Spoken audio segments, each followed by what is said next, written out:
what you want, when you want it, where you want it. This is The Mesh. Footcandle Films. Film news and reviews from two guys who really like movies. This episode is brought to you by the Footcandle Film Society. For a schedule of upcoming screenings and membership information, visit the Society's website at www.footcandle.org. Hello, everyone. Welcome to Footcandle Films here on themesh.tv. My name is Alan. Chris is sitting right across from me, looking very dapper today, I might add. Hey. As we're settled here into the latest version of the Mesh Studio, I do like this. I mean, the acoustics seem a little better. It's a little more intimate. I don't know. It just feels nice. Feels like we can have a very, very intelligent conversation about films in such a nice studio. It's a new room. era. New era. So welcome to Footcandle Films. This is our show on the Mesh.tv where we talk about films and movies, as you can probably imagine. Every episode we get together, which is about twice a month, we will review 1, 2, or 3 movies and have a discussion about those films. We'll lead into some movie-related news that we want to pick apart and talk about and dissect.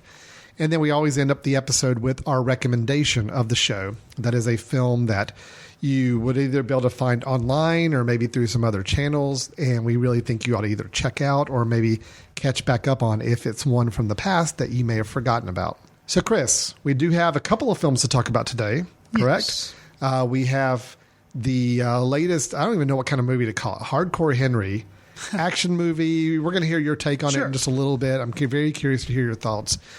But we're going to start off first with a review of a film called The Lady in the Van. So we've got 2 reviews to go through, and then we'll move on to our news, and then we'll do our recommendations. Kind of sticking to the formula here. Don't mess with the formula. The formula works. That's right. Absolutely. Great. Well, here we go. We're going to go into our first review. It is Maggie Smith, starring in the latest real-life biography drama called The Lady in the Van.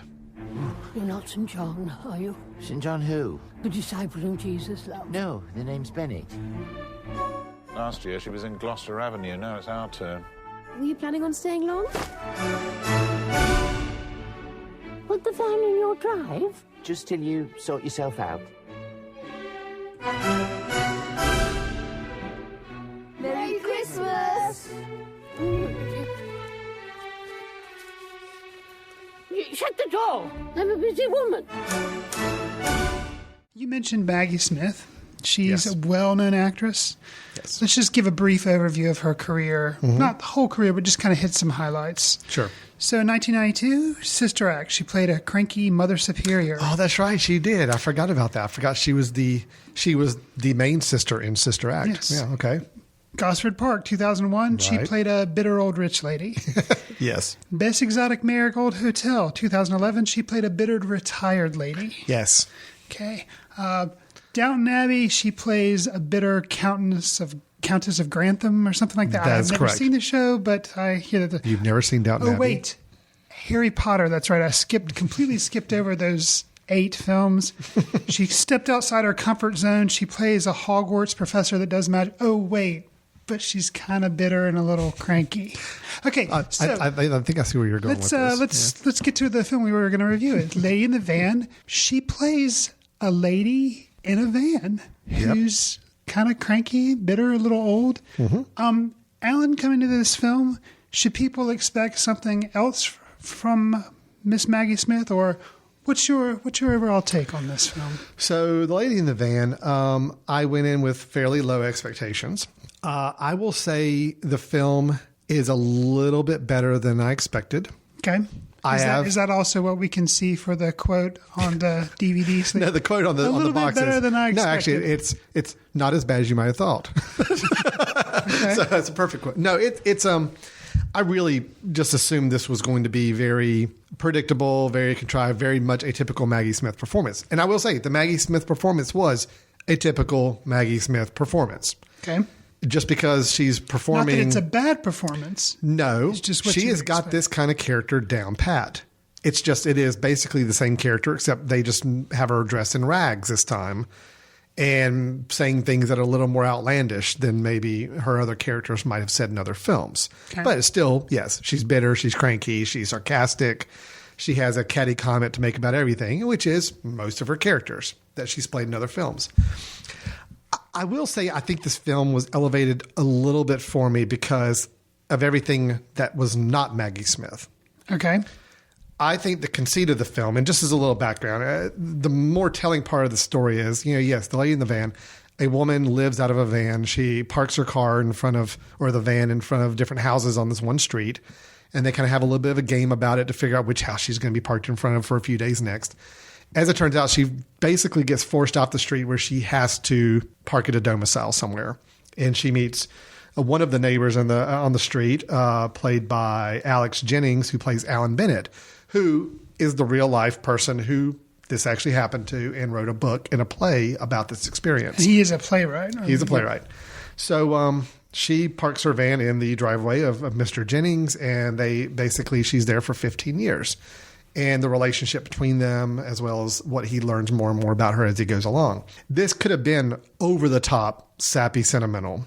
And it had a few moments where it got really darn close. But I at least admired the film for not going overboard with the sentimentality and the sappiness of it. Secondly, I do think that the character Alex Jennings, who I know is a real life person, so it's kind of hard to say it's a character, but I really was more fascinated by him in the film. They use a certain conceit throughout the film that it's hit or miss the way it was used, but basically he has multiple parts of his personality that he talks to throughout the film. And it's shown as multiple copies. There's two of him in a lot of the scenes inside the house. I thought that conceit was really interesting. I almost don't think they went far enough with it. But those kind of elements help the film elevate a little bit beyond what I expected it to be going in. So I will say I give the film a pass. I think it was fine. It could have been a lot worse. It could have been really over the top sentimental and sappy, especially towards the end. And I think they did a good job of keeping it fairly under control. Is it one I'm going to go rush out and see again? No. But it was Maggie Smith's performance anything really daring compared to what she normally does? Not really. But I thought the film was fine. How's that for a ringing endorsement of a review? Chris, I've already predicted your response on this film. So please sock it to me. Let me know how well I know you as a human being and tell me what you think of this film. Oh, well, going into this film, I had low expectations. I mean, just the title, Lady in the Van, just didn't have me excited, didn't really care. I like Maggie Smith as an actress. Okay. I think she's good, but knowing that I didn't feel like she was going to step outside of her comfort zone in this movie, I just really didn't care. And I thought, ostensibly, the movie was going to either be a kind of a not a documentary, but a biography about this crazy lady in the van, which I thought that sounded dumb, or it was going to be a biography movie about this playwright, which I don't really care about. Right. So going in, I thought, I'm not going to care about either one of these people. Now, that being said, you mentioned the conceit, kind of the structure device they had, the storytelling device of basically they had writer Alan Bennett, and then they had, I forgot what he called him, like living. Living. Like the living Alan Bennett who'd have to go to the grocery store or go outside and check the mail. Like that was living Alan Bennett, and there was like working writer Alan Bennett, he would see himself and he would talk to himself. And you add on top of that the layer that they're actively letting you know throughout the film that they are embellishing the story as they're writing the story. So it's a little bit of a meta commentary. Breaking the fourth wall. And sometimes one of the Bennetts will say something and then he'll stop and look at the camera and say, well, I didn't actually go that far. I didn't. Or he would actually say to himself, she didn't really say it that way. So it's like you're getting the impression that they're building a story as they go. Anyway, continue. That device and the breaking the fourth wall took me completely by surprise and made this movie so much better than I thought it was going to be. Good. Made it watchable and made my eye rolling significantly less. I'm with you on that. Now, I think the conceit was good. Is there a freewheeling wheelchair scene down the hill in the neighborhood that made me roll my eyes? Well, yes. But overall, I liked this movie. It was good. Yeah. One of the other things that I wasn't expecting was that there was a parallel that the Bennett character, the writer, drew in his life about his mother who was aging and needed to go live in a retirement home or a rest home because she was having bad memory problems. And he constantly kind of compares and contrasts this lady who's living in a van and his mother. Yeah. And it's also interesting to me how a lot of times with both figures, actually, both the lady in the van, who's Miss Shepherd, supposedly was her name, and the playwright, they usually put either one or the person in the movie up on a pedestal. And they kind of, there's never anything wrong with them. They're just, oh, look at how awesome this person is. I never knew about this person. Isn't it really edifying to learn what an awesome, cool person this was? Lady in the Van, Miss Shepherd, she has some things that she's done that are kind of interesting, and she doesn't, she basically has faults, as all humans do. And then even more so, the writer doesn't really paint a flattering picture of himself in many different ways. Absolutely. And I was not expecting that either. Yeah. So, again, kind of more than meets the eye. This isn't a Transformers movie, but more than meets the eye in the fact that it's not your typical puff piece, your typical feel-good movie. And it even kind of, there again, like you say, it kind of winks towards the camera.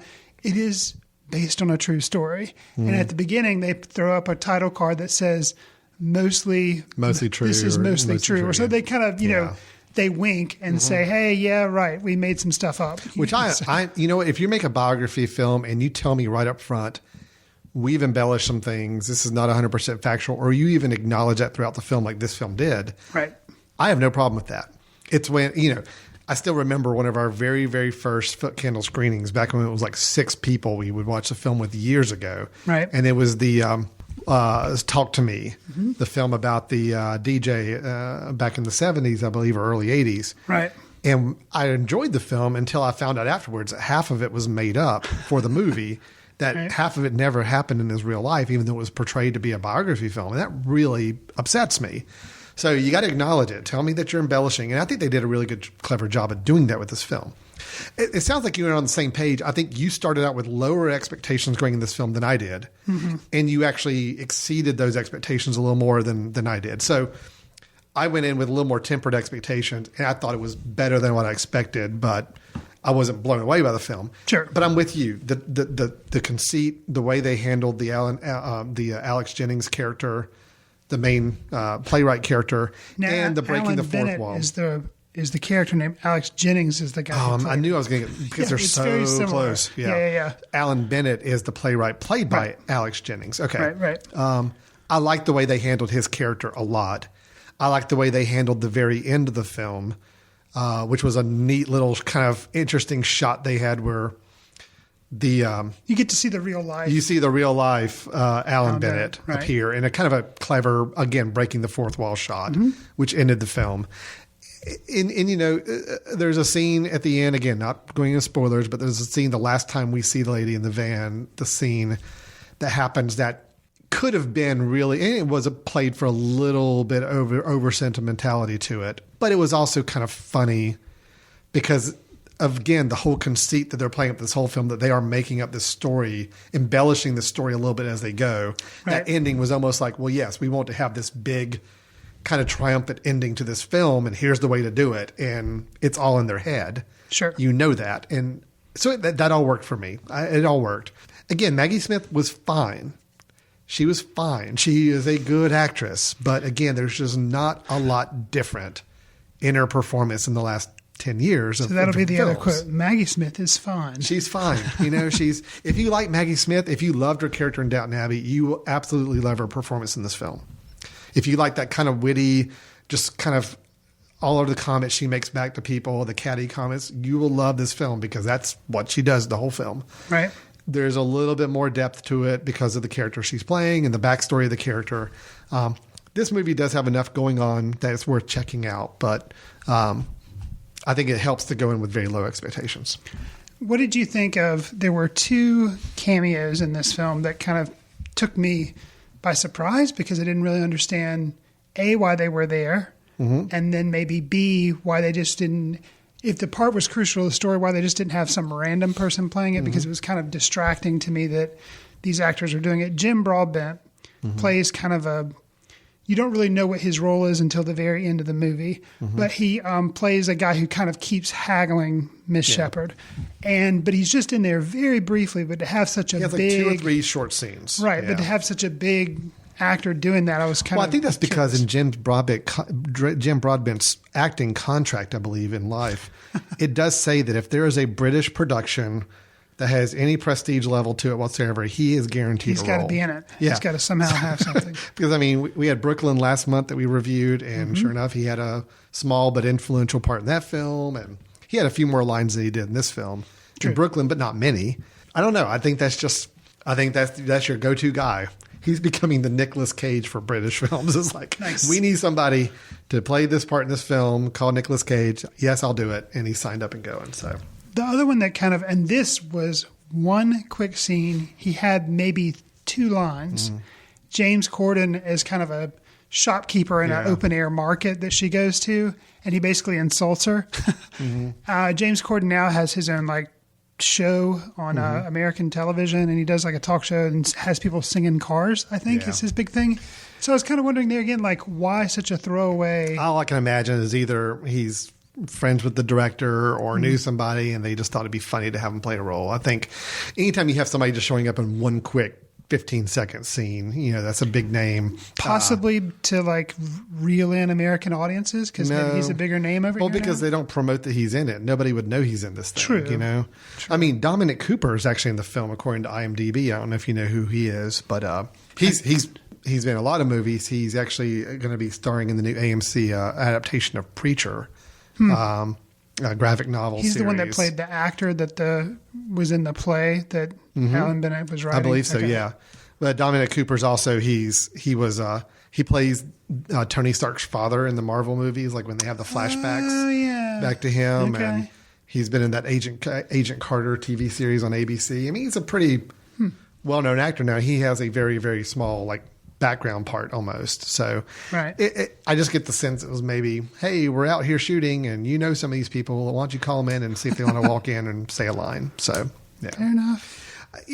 I thought the movie was fine. I think what kind of movie this is pretty easily when you get into it. Yeah. It did have enough interesting creative elements to it to elevate it a little level for me to make it a more interesting experience than I expected.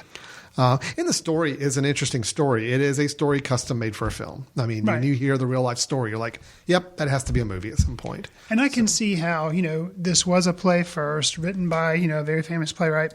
I can see how it would have worked as a play. I'm assuming in the play it had that whole him monologuing to himself, maybe. Yeah, that's what I would think imagine. Being able to use the magic of film and actually have him talk to himself I thought it really worked well. So I haven't seen the play, but I think I would like the film version better just because of that dynamic. Yeah, So, I'm with you completely. I think that particular decision they made creatively within the film really elevated it for me as well. So, well, good. We're on the same page. You kind of surprised me. I expected you to really come out of the film not enjoying it, but sounds like you pulled from it the same things I did that were worth being admirable about the film. So, great.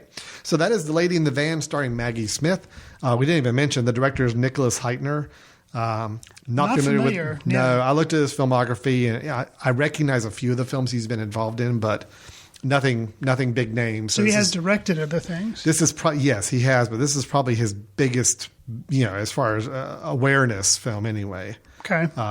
Well, you know what? He did The Crucible. Oh my gosh, he did The Crucible in 1996. That was the one with Daniel Day-Lewis and Winona Ryder. Do you remember that? No. Yeah. I'm like now that I'm looking it up. I've totally blanked on that. I totally forgot that there was a adaptation of The Crucible with Daniel Day-Lewis and Nicholas And Heitner Winona was. Ryder? Yeah. He was the director of it back in 1996. Did you ever see it? I did not. Okay. No, so I guess he's kind of coming back a little bit. That's Okay. interesting. All right. Lady in the Van, limited release. I can't imagine it's playing in a lot of big theaters near you. And it will probably be, if it's not already on iTunes or Amazon to rent, it will be very, very soon, I would imagine. So, all right. So let's move on to our second review, which is the movie Hardcore Harry. Is it Hardcore Henry or Harry? Henry. Hardcore Henry. Hello, Henry. Do you remember how you got here? This next part might hurt. Squeeze? You and I were, we still are, husband and wife. I love you, Henry. Henry, They want your technology. I would like then you.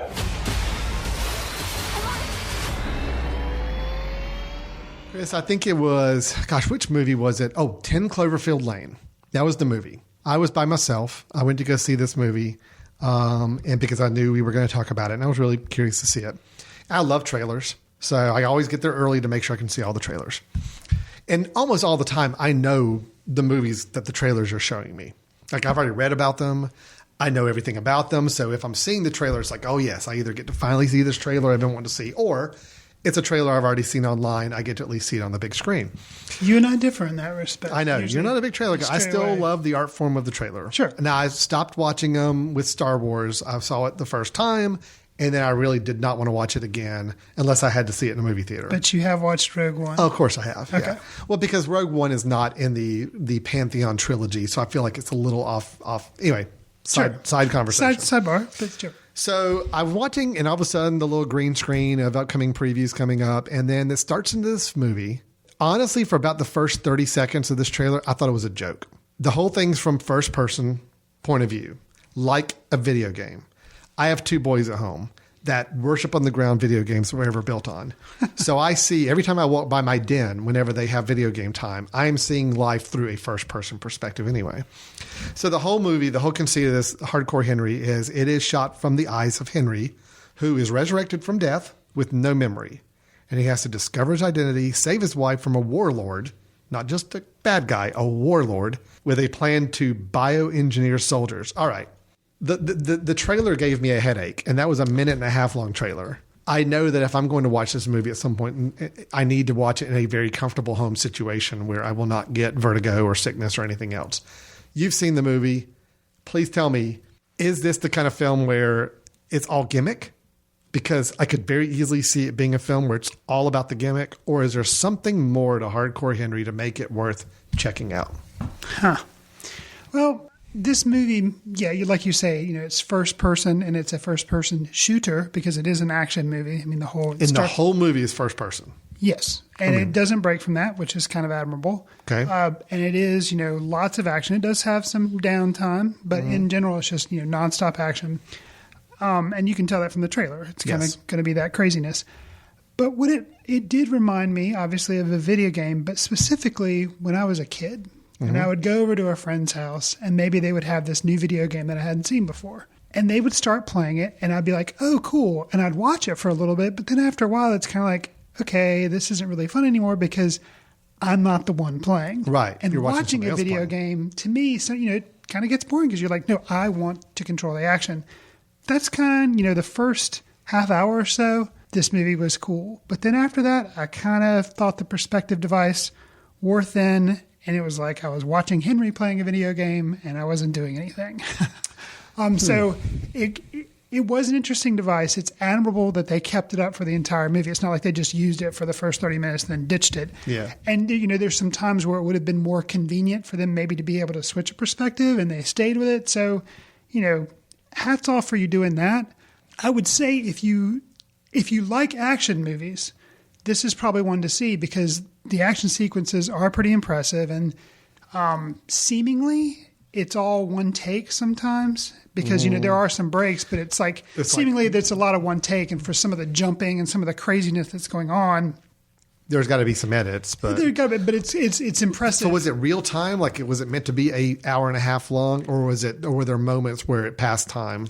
There are some moments that pass time, but in general, it's supposed to be like a really, really crazy couple of hours in this guy's life. So it's not like it's days and days. No, I see. Okay.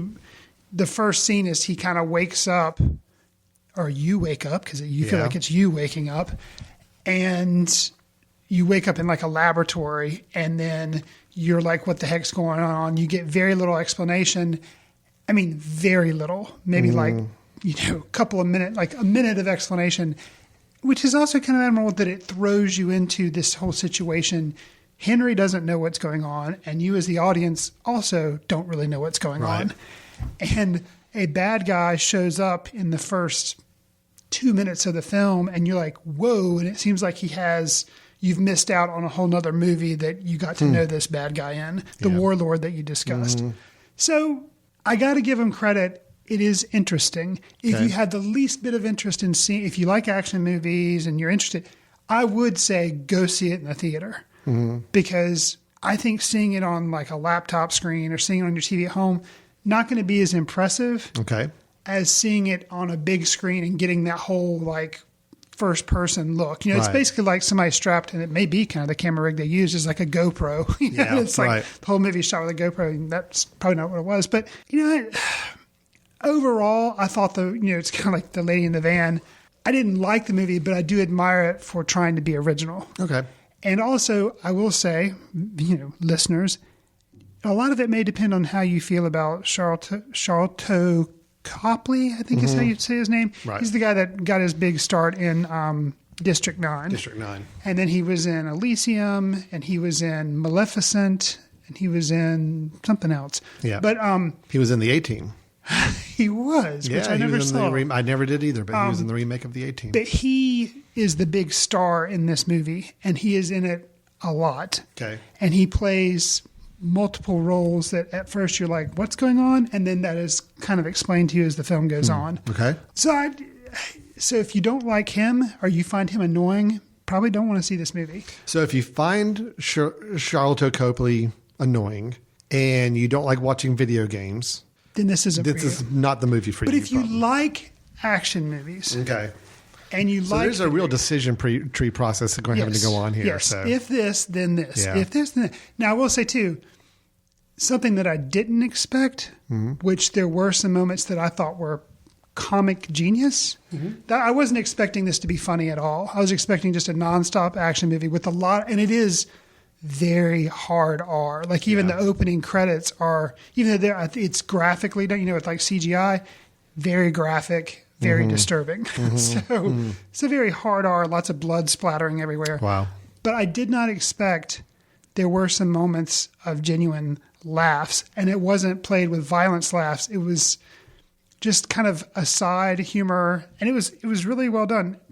Copley has this song and dance under my skin montage thing that he does at one point, and he actually plays different characters, and he does like a dance number that looks like it's out of Monty Python Meaning of Life or something. Wow. Yeah, and I maybe inspired by that a little bit, but it was kind of cool. Okay. And it was actually at a point in the film where I was kind of done with the film, and that kind of woke me back up, and I was like, oh, that's interesting. And to be able to carry that off, it was kind of interesting. And there's some other like gags that come in with like wiping your feet on a doormat, or despite all this like chaos going on, he goes into this person's place and Henry is asked to wipe his feet on the doormat because like what kind of savage is he that he's going to walk into this dude's house and not wipe his feet on a doormat?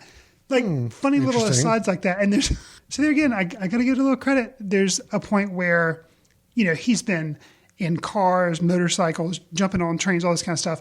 And then he gets this idea in his head that, oh, here's a horse. I'm now going to ride the horse to this next, like totally a video game, crazy, ludicrous type thing that I'm going to ride this horse to my next destination or whatever, my next cutscene, I guess, in a video game. And he sees the horse and the Bonanza theme starts playing. And like, just for no apparent reason. And like stuff like that, random little bits of humor, those kind of really work for me. So I cannot throw Hardcore Henry under the bus and let a bus run over it, and that be the end of the movie. So you say there's something there. There is something there. It's a shame to me that the brilliance couldn't have been taken to a slightly different level. It could have just elevated just a little bit from a better script, because the plot is pretty loose. Like what you did when you said at the opening, like, here's what's happening, and that's basically it. Yeah. Some things are revealed to you at the end that you kind of put some pieces together, but there's just not a lot there other than action scenes, which get kind of tiring because how many times can you see people get shot and blood go everywhere? For instance, you think about, I was a really big fan of Blair Witch. Yeah. And that was it was one of the very first like found footage movies, but they had a specific story that they were also telling that was really helped by that device. They were going camping. You couldn't see a lot of things. It was a very clever story, but then also a really good storytelling device. Right. Okay.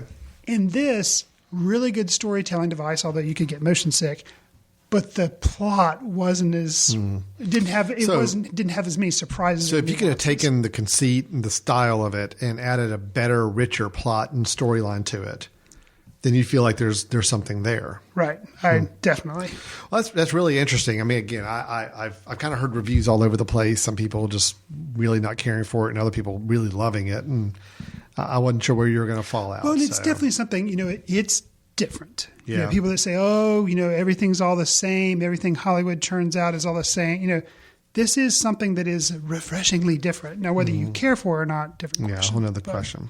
Very, very interesting. Okay, so that's Hardcore Henry. Not Hardcore Harry. Right. Got to make sure I call it the right name here. So, and that movie is out in theaters currently. Yes. Not doing so hot box office wise, so don't count on it being around too long. But, sounds like Chris is saying it may appeal to you. It may be in your wheelhouse and maybe something that you enjoy, but there are a lot of ifs and thens to manage with that. So, all right. So that is Lady in the Van and Hardcore Henry. And what we're going to do is take a quick little break. And when we come back, we're going to hit some movie news. And we're also going to cap off the episode with our recommendation. So stay tuned. This is Footcandle Films. Local authors, illustrators, and storytellers come together to create Storytime Station at The Mesh. Storytime Station is a video podcast that works as a virtual storybook. Each show features a new children's book and new reader. So gather the whole family to listen, learn, and laugh at Storytime Station on themesh.tv.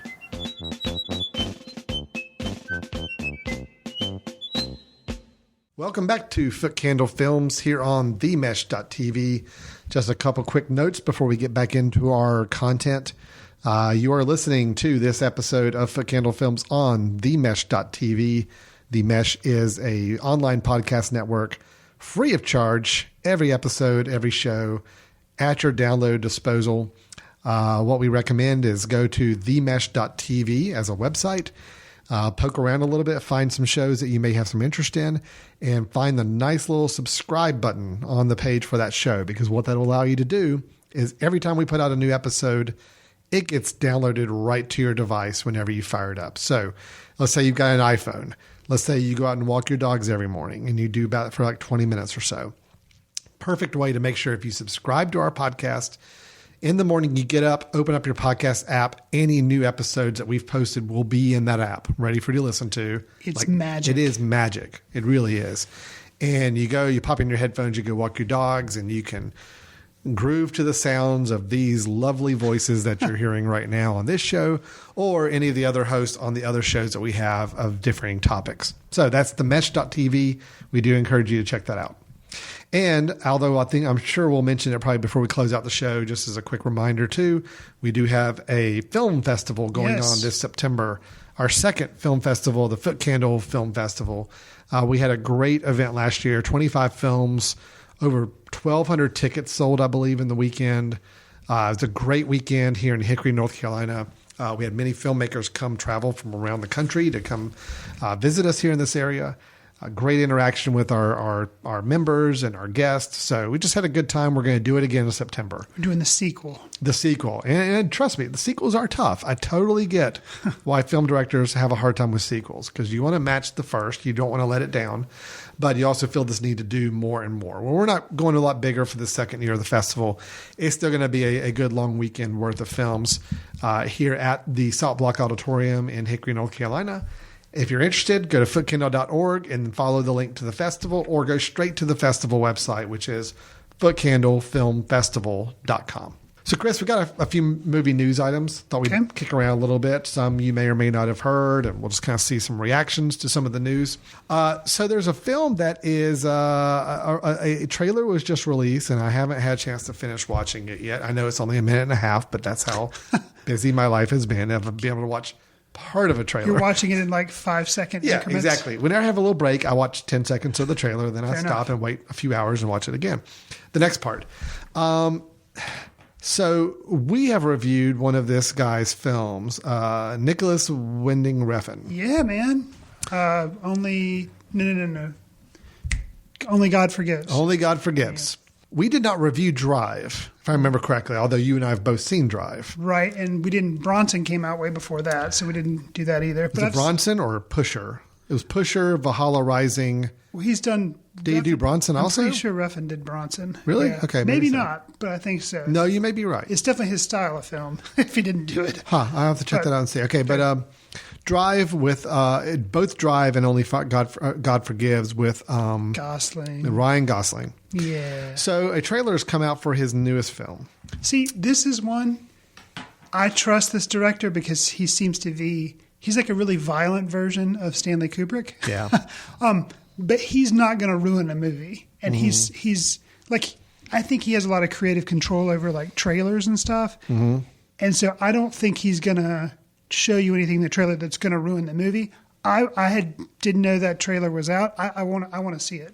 I do want to see it. Well, the film is called The Neon Demon. Okay, and it is a straight out horror film. And it takes place in like L.A. or somewhere. Or? I believe so. It is Okay. Elle Fanning. Okay. Stars in the film.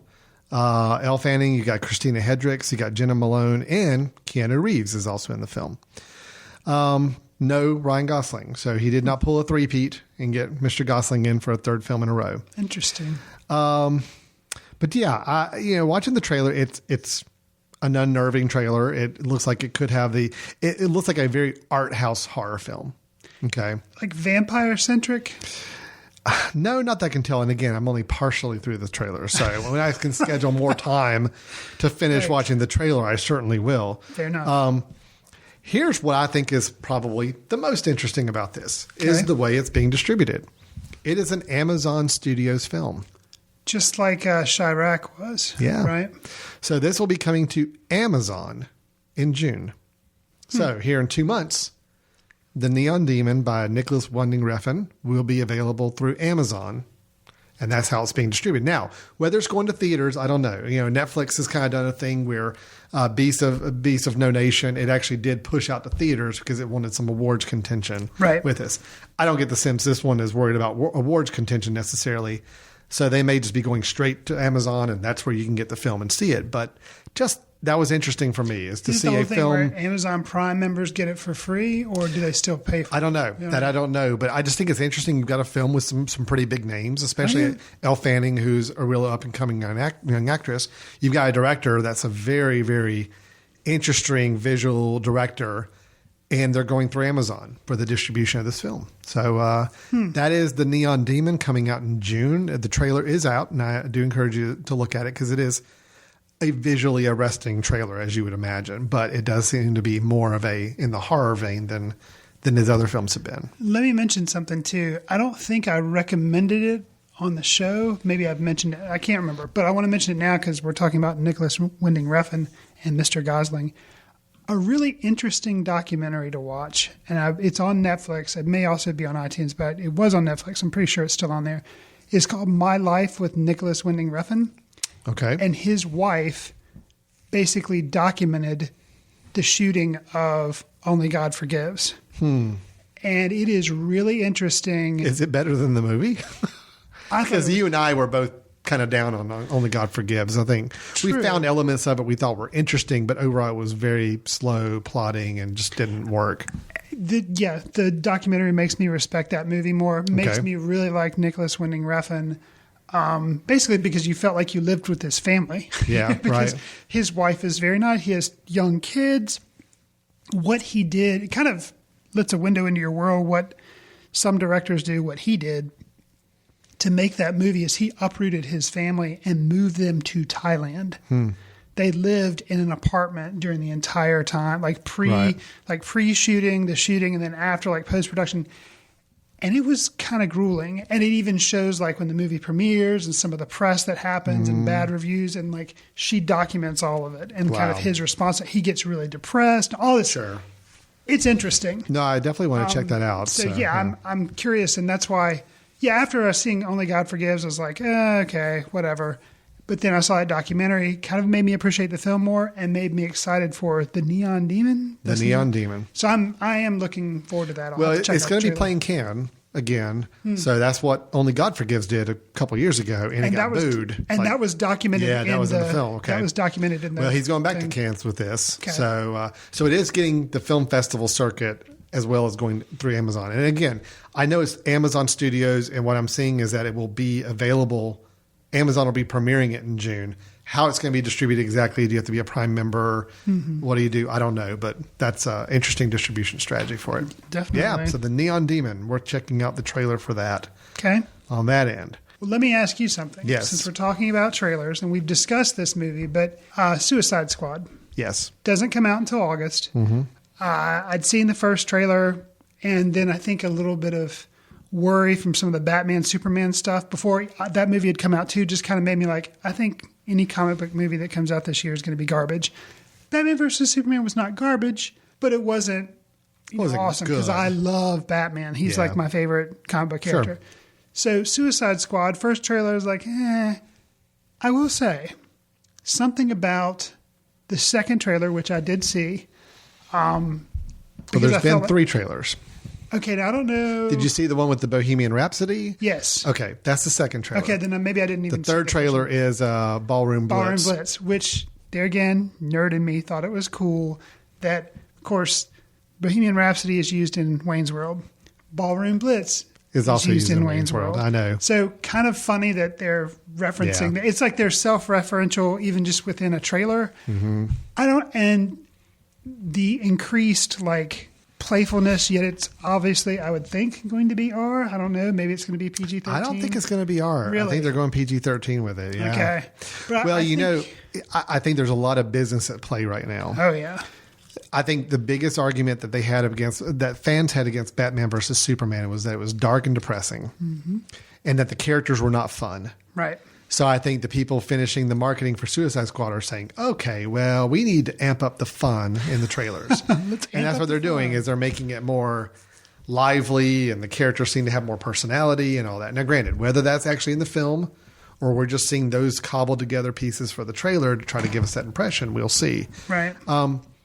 I'm curious. Again, I have no interest in any of the characters. I'm not a DC guy. I love Batman. But outside of Batman and his little circle and world, I really don't care about anybody else in that universe. So Suicide Squad was like, I don't really know any of these people. I don't know any of these bad guys. Harley Quinn I know of, but she was also a little after my time. She didn't premiere until the animated series, the Batman animated series. That's where she actually got her start. And then they rolled her into the comics and all that later. So I never really was that knowledgeable of her as a character. See, big Batman fan, equal as much Joker fan. Right. Sure. No, when I say Batman fan, I'm thinking the Batman family universe characters I'm all about. I love it. But really, that's the only DC character I've cared about. Now, it does look like Suicide Squad does have a little more Batman and Joker than I expected it to have. What I've seen so far. The second trailer would make you think the third trailer third, I'm sorry. The Ballroom Blitz trailer is like you see Joker in half the trailer at the end. Right. And then Batman does seem to have some key scenes in there as well. So I am more interested now because I really did like the Ben Affleck Batman. And I'm really curious to see the Joker iteration we've got here. So if it wasn't for Batman and Joker being in the film, I have no interest. Batman and Joker in it, I have fair interest now. See, Batman, even though I liked Affleck, I thought he was fine. I don't really care about him being in Suicide Squad at all because I kind of like the concept of this is all bad guys. Yeah. And I think Batman is in it really small. Yeah. He's not in a lot of it. But if the Joker wasn't in Suicide Squad, I would kind of probably not care about it at all. Yeah. But the fact that the Joker's in it, and Harley Quinn, who I kind of associate the two of those together because they're like, compatriots or whatever. If those two weren't in it, if it was just a bunch of random unknown bad guys that they had this concept with, probably wouldn't care. So, but I'm kind of excited about it now. Well, good. I have drank the Kool-Aid. I'm excited about Suicide Squad. Well, we'll see what happens with that. So. To speak of something else that I know we get excited about and talking about Star Wars news. Of course, we've kind of gone through our little peak season of Star Wars. We had the new movie out in December, which we talked about on the show and gave our review of, which we both really enjoyed. We're not really talking about Rogue One, the latest spin-off movie that's coming out. That's going to be coming out later this year. A trailer came out a week or so ago, and it's a good trailer. Looks fun. Looks like it's going to play right into the right universe. Okay. But we've got Gareth Edwards as the director. Godzilla, and he did that Monsters, which I thought was a pretty interesting film. So they're working on the whole spin-off one-off movies out of this universe. Everybody's trying to do a shared universe now. You got the Marvel shared universe. You got the DC universe. You even got a Harry Potter universe now with the new Beast, Magical Beast. And where to find them. Yeah. So it's like every franchise has got a universe of films around it. Well, Star Wars is no exception. They're like, hey, we could keep doing the episodes, but we got like 2 or 3 years in between each one. Let's fill it in with something else. So we do have a Han Solo movie. See what you did there? Yes, absolutely. Well, you and I talked about potential actors for this. I think I gave you a long roster. And it's like 2 or 3 episodes ago. You gave me the roster, and I told you who I would love to see be Han Solo. Right. And that was Alden Ehrenreich, who played Hobie Doyle in Hail Caesar. Right. Lo and behold, see across the news, 26-year-old Alden Ehrenreich, who played budding movie star Hobie Doyle in the Coen Brothers' Hail Caesar, is now the frontrunner to play the lead in Lucasfilm's untitled Young Han Solo movie. I'm very happy if that happens. So I could not be happier. I saw that same news like a day or so ago, and I've actually went back after our review. I went back and rewatched Hail Caesar, and still liked it, and definitely submitted my impression of Mr. Ehrenreich. Like, he is the best thing about that movie, and I was like we talked about after reviewing, we couldn't wait to see what he did next. I think he would be so awesome. I think so as Han too. Solo. And I have to keep reminding myself, Phil Lord and Chris Miller are the guys directing this movie, which they did the Lego movie. They did the 21 Jump Street or 22 Jump Street movies. Right. They're doing the new adaptation of the Flash movie for DC. I mean, they're kind of the hot commodity for action, but with a real fun tone and just good humor and everything. That's kind of what they're getting known for right now. So that kind of makes it a little interesting too. Take a couple of guys who seem to know how to make a good action movie with a lot of comedy involved, which I think a Han Solo movie, it's going to have to be light. It's going to have to be fun. It can't be heavy and depressing. Right. Sounds fun. I mean, this could be really combination good. of him.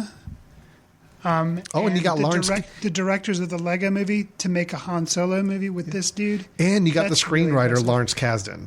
Oh. Who did Empire Strikes Back, The Force Awakens, and Raiders of the Lost Ark. How old is that dude now? I don't know, but I don't care. He wrote The Force Awakens, which I thought was good. He wrote Empire Strikes Back, which is screenplay-wise is awesome. So even if all he's writing for this screenplay is like the end, we're on board. Still something, yeah. Okay. So you got all the right pieces together to make this a fun movie. So that's very much looking forward to it. So that'll be coming out in 2000. I don't know. I don't know the time period. I know Rogue One's this year. Right. We're going to have episode 8 in 2017, December. Is it every other year for the episodes? I think so.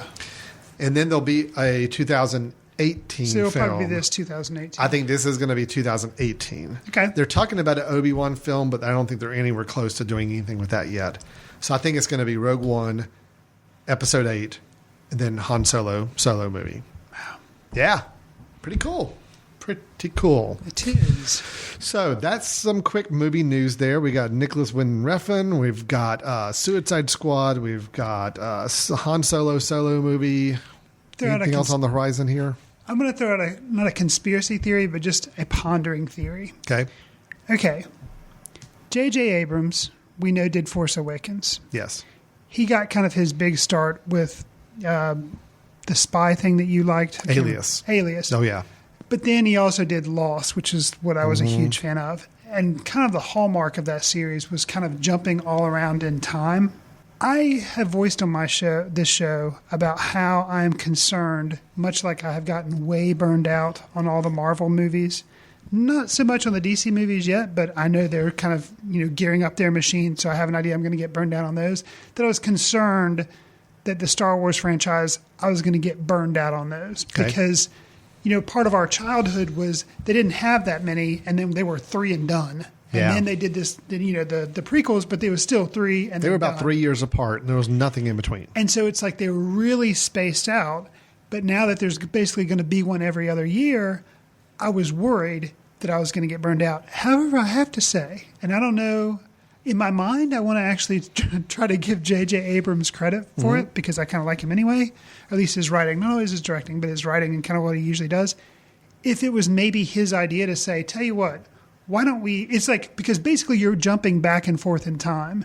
Because the Star Wars movies that are in the same storyline, they keep moving forward. Sure. But these other ones are jumping all around. Like we have Rogue One, we're going to have Han Solo. Like they keep jumping back and forth in time. And I wonder if that will help keep everything fresh. As opposed to if you were to finish. You know what I mean? Like, oh, no. I completely agree. If they somehow accelerated and had episodes 7, 8, and 9, one after another, 1 year apart. Like I think they did the Harry Potter movies like that. Weren't they every year, every 2 years? Pretty much every, yeah. Mm-hmm. I think they could have risked burning out a little bit, or just kind of people being a little passe about it by the time the last one came around. Right. By separating them out 2 years, you build just enough enthusiasm. And I was actually talking to somebody about this too, that I think a little bit of the strategy is, okay, we have Rogue One coming out this December. Right. Let's say Rogue One is not very good. Let's just say it's not a very good movie. With it coming out in December, by December, they're going to be starting the early teasers and talking about Episode 8. Absolutely. So it's like, okay, we can kind of hedge our bets. Even if Rogue One, for whatever reason, it's just not as great. It's not like people are going to be down on Star Wars. It's like they know that this is a one-off movie. Right. With a different director, a different storyline and all. Oh, and by the way, before you see Rogue One, here's a teaser for Episode 8. So don't forget, we got Episode 8 coming out in 12 months. Right. So I think they've kind of got it together. They know what they're trying to do. I mean, the episodes are the bread and butter. Sure. These spinoffs are going to be hit or miss. Some could be good, some could be bad. But as long as they kind of have them all laid out in the sequence, they don't have to worry too much about one bad movie bringing down the franchise or burning people out quickly, I think. So, because of all the franchises that are out there, obviously I'm kind of done with Avengers or Marvel. I'm done with that whole storyline or done with that whole thing. DC, I kind of don't care either, really. I will say Guardians of the Galaxy 2. I mentioned just because I know nothing about, but in general, I'm just kind of done with that stuff. But Star Wars, I think, fingers are crossed that I'm going to be able to continue to be excited. I'm still on the Marvel bandwagon, mainly because I think Civil War looks very, very interesting. Captain America movie. They came out with the trailer for Doctor Strange, starring Benedict Cumberbatch, which The Batch I'm excited about. The new Civil War trailer shows the first glimpse of the new Spider-Man, which I'm dumb. Agree to disagree. Agree to disagree. So, I'm happy with where they're going right now. So we'll see. I'm not burnt out yet. Now, DC is not connected with me at all. The films are too dark. The Nolan films didn't connect with you? Well, the first two Nolan films did. Okay. But I never saw them as part of a DC universe. I never saw it as universe building like they're doing with all these other movies now. Sure. I saw them as their own little island, and they were great. The third one wore me out, but the first two were really good. Okay. Batman Begins is still one of my top 15 films of all time. Wow. Okay. But the Marvel as a complete package, if you were to put all the films together, they're good. I mean, I don't think any of them are really bad movies. I mean, there's a couple that are not great movies, but anyway, it's still working for me. Yes. Are they in danger of burning out in the next year or two? Absolutely. All it takes is one couple of back-to-back less than stellar films, and you start really seeing yourself go down the path on that. So. See, you mentioned Civil War. The Captain America films that have happened so far, this will be like the third. Yep. They have been the ones that I have liked the best out of the whole Marvel thingy. Yes, agreed. But this to me looks like nothing more than an Avengers movie. Well, and that to me, and I have not liked either of the Avenger movies. Save opinions for watching the whole film. True. That's the thing. I mean, the trailer does look like, wow, there's a lot going on. I kind of trust that they'll be able to sort it out and make it a good, fun experience. I hope so anyway. Right. So. Okay. What do you say we move on to our recommendations? Does that sound good to you? Yes, sure. Okay, so there's recommendations. This is a film that we've recently caught up with or were reminded of or just think we think you ought to check out. Now, I've been finding myself cheating a little bit these last few months, Chris, on our episodes. We started out the recommendations really with the idea of something that you could go home right as you listen to this episode and pull up iTunes, pull up Netflix, pull up Amazon or something and find this movie. Right. I don't think you can find my movie quite yet, although it should be soon. Okay. But I've been talking a lot lately. Why don't you go ahead with your recommendation? Well, my movie you can find in iTunes for sure. Okay. Maybe other places, but it's definitely available in iTunes because that's how I watched it. It is the 2011 movie Attack the Block. otherwise known as Boyega Begins. It's John Nice. Boyega's first movie. He's the guy who plays Finn in Force Awakens. Mm-hmm. I was curious because I'd heard about this movie, and I knew that it also had Nick Frost in it. Yes. And it wasn't directed by, who's the guy who usually does all the Simon Pegg, Nick Frost movies? And Edgar Wright. Edgar Wright. It wasn't an Edgar Wright film, but it kind of had some of the markings of like an Edgar Wright film. Sure. The guy who did like Shaun of the Dead and stuff like that. Mm-hmm. So I was interested in it, but then it kind of, I don't even know if it came to a theater near us. It just kind of came and went, or I didn't really hear a lot about it. But when I heard that it was John Boyega's first movie, I was like, all right, I want to check this thing out. Mm-hmm. It's an action comedy, sci-fi, it's obviously very low budget because the creatures in it are low budget. Sure. But they kind of take that and run with it. Mm-hmm. It's the premise is a teen gang in South London has to defend their like big apartment complex or their block from an alien invasion. Right. And it takes place, I think, on New Year's, and it's all in the course of like one night. Mm-hmm. You know, I really liked it. It is low budget. There's not a whole lot of plot to it. Sure. But the characters, specifically John Boyega, he plays kind of a gang leader. Mm-hmm. And what you're able to see him do in the movie, you're like, yeah, this kid's good. Okay. He's got some acting talent. So it wasn't just J.J. Abrams sprinkling some great magic acting dust on John Boyega. He's good beforehand. So. Absolutely. And if anything, watching this movie made me even more excited for the development of Finn in the Star Wars universe because the kid's capable. Awesome. That's really good. I mean, not that I've always wanted to check. He was good in Force Awakens, but I kind of didn't have a sense of him. After watching this movie, I'm like, wow, I can't wait to see this. That movie's been on my list to see, and because I'd heard a lot of good things about it. So very cool. Attack the Block. It is on iTunes. iTunes. Okay, Gotcha. All right. So my and I've already talked to you about this a little bit, Chris. So you know my feelings about this already. And I don't know when it comes out available. It may be pretty soon, but it's a documentary that I caught up with at recent film festival attended. Because we didn't really do a recap of anything we did from film festival viewings recently. That's true. We just went to River Run Film Festival. And I only saw 2 films there. I had to shorten my time there. But one of them was a documentary called Weiner. And it's about Anthony Weiner. So get your mind out of the gutter. It's not about anything else.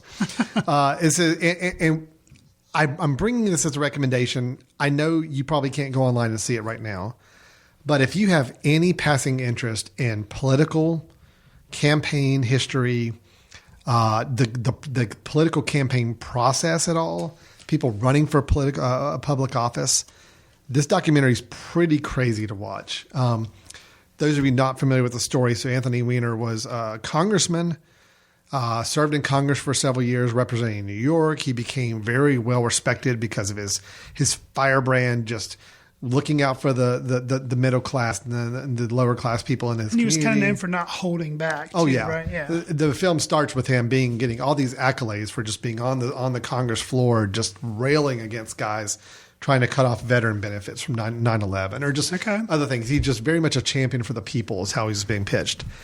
And then later in his congressional life, it came out that he had taken some photographs and shared them with some females of his... Not his wife. Not his wife, right. Swapping photographs with others of different various body parts, which can be alluded to in the title of the film. And obviously he resigned due to that. So he laid low a couple years. When does this documentary start? After the pictures have already happened? This documentary starts as he decides he's going to start running for mayor of New York. He's laid low for a couple years. So this is after the big controversy. Yes. Okay. He decides he's going to start running for mayor. Now, at that point, I think, is when they decided to start filming this documentary. Oh, let's kind of make a document of this guy who was publicly disgraced, nationally disgraced congressman. He's laid low for a while, but now he wants to get back into a public circle and he wants to be mayor of New York. Gotcha. Let's follow him as he tries to build himself back up to become mayor of New York. And if he wins the mayor, that's a great story. That's a great documentary. It doesn't go quite that way. If anybody's followed news in the last couple of years, you know that he did not become mayor. Bill de Blasio did. I think Weiner only got like 3 or 4% of the total vote. And this documentary is covering that whole process because he gets hit with a continuation of his scandal about 3 or 4 weeks before Election Day. Gotcha. And watching his reaction, watching his wife, Huma, who is Hillary Clinton's right-hand person, very well respected in the political circles and known to be part of the reason why Hillary Clinton is as successful as she is in politics. To see that dynamic between their marriage, between Anthony and his campaign staff as things start crumbling, there's no veils on this. I mean, this documentary is right there. Truth is stranger than fiction. You couldn't make a movie with all these plot points and you wouldn't believe it. You'd say, "Oh, that's just ridiculous." But this documentary sounds really interesting. From a documentary standpoint, it's what a documentary should be. Right. It's unflinching. There's no the filmmaker is not putting his personal preferences and opinions in the film. It's just here's a guy who went through a big political scandal. Now he's going to run for mayor. Let's see what happens. And that's what the film is. Okay. To the point where at the end of the film, honestly, one of the last lines of dialogue is that you hear the documentarian, one of the only times you hear him in the whole film, behind the camera saying, "Why are you letting us film this again?" And Anthony Weiner just has this exhausted look on his face like, "I don't know." And that's the film in the nutshell. So you ask yourself, why are you filming this? And it's a fascinating documentary. So I really enjoyed it. Again, I apologize that it's not something I think you can go on iTunes right when you hear this, unless you're listening to this episode many months after we recorded it. I hope it comes out soon. Because I think if you're at all interested in really guerrilla style documentary filmmaking and the political process at all, especially now with what's going on in our country politically and all the intrigue around the campaign, this is just a really fun documentary to watch. Cool. Yeah. All right. So that's our picks and recommendations. We recommend you do check them out. That's Attack the Block and Weiner as the 2 films we are recommending on this episode. So as a recap, we basically said Lady in the Van, better than expected. We said that Hardcore Henry, Chris said anyway, interesting concept, well done, sticking to the concept, just a little weak in the story category. So hard to recommend the film because of that. And then we talked about some movie news. We talked about Han Solo. We talked about the Neon Demon. We talked about lots of other stuff. Talked about some superhero stuff as well. So lots of things all over the place. Just as a reminder, if you like the show or you have questions or you just want to comment or give us some feedback, Chris, tell the nice people what they can do to try to reach us. Nice people, you can send us an email at info@themesh.tv and let us know what you like, don't like about the show, a movie you want us to review, or an opinion that we had that was completely off base. Just write an email to that and let us know. As Alan mentioned earlier, you can find an archive of our shows on iTunes. Just search for Footcandle Films, and you'll see we have tons of episodes. We've been doing this for a while now. Yes, we have. And I'm yawning when I said that. I really was not intentional. I just honestly just yawned as we said, we've been doing this for a really long time. Mm-hmm. But you can check out even more of our shows on there. You can also give us a star rating, which helps more people eventually find our show on iTunes or write a review of us. That would be grand. And also, there's also the Mesh.tv network, which is where our show is available, but tons of other shows. There's news shows. There's Chick Chat for the ladies out there. If you're tired of hearing 2 guys talk about film all the time, there's Chit Chat for the ladies. Lots of different stuff on there. There's business podcasts. Give it a look. Yeah, so good stuff out there. And again, if you plan to be or want to be in the Hickory/Western North Carolina area, the last weekend in September is the September 23rd through the 25th. Yes. Is our next Footcandle Film Festival. Tickets will be going on sale to the general public maybe end of July, 1st of August, somewhere in that time frame. So we will definitely let everybody know through our website and through this podcast when those tickets are on sale for the general public. Footcandle members will have an early crack at getting tickets a few weeks in advance. If you happen to be a filmmaker listening to this podcast and you think, hey, I'd like to be in that festival. I like festivals. I like film. I'll submit my film to the festival. I go to footcandlefilmfestival.com and there's a link there that you can submit your film. You want to do, the cutoff is in June. So you want to do get a move on, people. Yeah, get a move on. Hopefully you're finishing up your film. But submit it. We would love to review it. We have a committee of people that would actually be watching all the submissions, and we're going to pick the best 20-some films that we can cram into a weekend And as far as what the committee says is a good mix of films for us to show. Right. And we have to turn away a lot of good movies. I think we had almost 200 submissions last year. Yeah. So that means 175 films didn't get selected. Right. But there were a lot of really good films in those 175. So it's we definitely encourage you to please send in your film, and we'd love to give you some feedback on that. So. Absolutely. All right. Well, that is our episode of Footcandle Films for today. And we'll look forward to talking to you in the coming weeks as we put out new episodes. Thanks so much for listening. See you in the ticket line. Watch news through the courtesy of Footcandle Film Society. Special thanks to Carpal Tuller for the show theme music. For more about Carpal Tuller, visit www.carpaltuller.com. You've been listening to The Mesh, an online media network of shows and programs ranging from business to arts, sports to entertainment, music to community. All programs are available on the website as well as through iTunes and YouTube. Check us out online at themesh.tv. Discover other network shows and give us feedback on what you just heard.